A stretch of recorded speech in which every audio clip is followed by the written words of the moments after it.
जय हिंद दोस्तों। मैं बात करना चाहता हूँ सन 1947 से पहले की, जहाँ लोगों के अंदर भेदभाव हुआ करता था, ऊंच नीच हुआ करता था।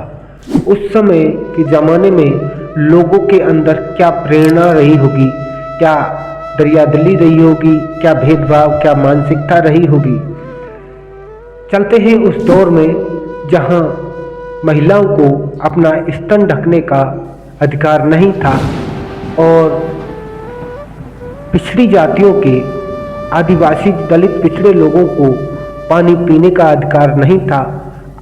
कहीं अमीरों की बस्ती में जाने से रोका जाता था, उन्हें उनकी गलियों से गुजरने का अधिकार नहीं था, उनकी परछाइयों से भी दूर भागते थे। तो आप लोगों को बता दूं कि जिस समय ये भेदभाव हुआ करता था, उस समय हमारे यहाँ देवी देवताओं का भी मान्यता बहुत तगड़े से हुआ करता होगा। यहाँ भारत के अंदर सभी पहले से ही हिंदू थे। इससे पहले क्या रहे होंगे, क्या नहीं रहे होंगे, पता नहीं। आजकल कहा सुनने में आता है कि हिंदू थे, हिंदू से पहले भी यहाँ बौद्ध का राज हुआ करता था। यहाँ से ही बौद्ध भगवान की जो पदयात्रा थी वो विदेशों में घूमे, उनको पहचान मिली और बौद्ध के स्तर पर कई राज्य, कई देश इस विश्व के अंदर बौद्ध की पूजा करते हैं और वो देश बौद्ध कहलाते हैं। आप लोगों को बता दूं कि जिस समय यहाँ छुआछूत का दौर चल रहा था, उस समय यहाँ देवी देवताओं का भी दौर था। अगर देवी देवताओं का दौर था और आज वो दिन दौर है कि सभी लोगों को हिंदू बताते हैं, लेकिन हिंदू में आज भेदभाव आज भी होता है। यहाँ कई शहर हैं, ऐसे कई इलाके हैं, कई जिले हैं जहाँ आज भी दलित पिछड़े ओबीसी वर्ग के लोगों की छुट्टियाँ काटती जाती है। किसी के छुआछूत के ऊपर मार दिया जाता है, कोई घड़ा से पानी पीने पर उस बच्चे को मार दिया जाता है। ये भेदभाव आज भी चल रहा है।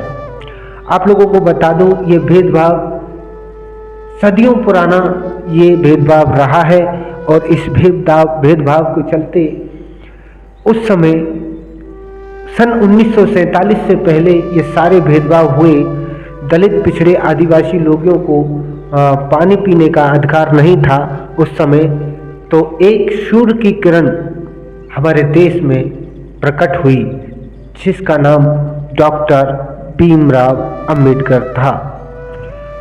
बड़े गर्व से देश का सीना चौड़ा हुआ दलित पिछड़े आदिवासी लोगों का, क्योंकि उन्होंने ही बड़े संघर्षों से पढ़ लिख कर के इस देश में अगर दलित पिछड़ों के कोई भगवान है तो सिर्फ बाबा साहब भीमराव अंबेडकर जी हैं।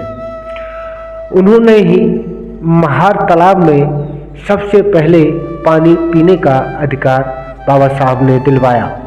उस समय बाबा साहब के उस विचारों को लेते हुए बाबा साहब ने इस देश के लिए संविधान लिखा और उस संविधान में दलित पिछड़े आदिवासी और जो गरीब मजदूर लोग हैं उनके लिए आरक्षण का प्रावधान किया। बाबा साहब ने इतना सब कुछ इन लोगों के लिए किया और इस देश के लिए सबसे महत्वपूर्ण भारत का संविधान दिया। आप लोगों को बता दूं कि बाबा साहब की वहाँ से और यहाँ तक का संघर्ष कितना दर्दनाक होगा, जिन्होंने अपने चार बेटों को कुर्बान कर दिया इस देश के नौजवानों के लिए, इस देश के भविष्य के लिए, इस देश के दलित पिछड़े आदिवासी लोगों के लिए। और आज उनको ये देश की जनता भूली पड़ी है। मैं कहना चाहता हूँ कि आने वाली 14 अप्रैल को बाबा साहब का जन्मदिन इतनी धूमधाम से मनाना चाहिए कि जमाना देखे। आप सभी से अनुरोध है मेरा कि बाबा साहब के संविधान को पढ़िया करिए, अपने बच्चों को पढ़ाइए। सबसे पहले बाबा साहब ने कहा कि अगर मुझे पूजोगे तो मैं मूर्तियों में नहीं मिलूंगा।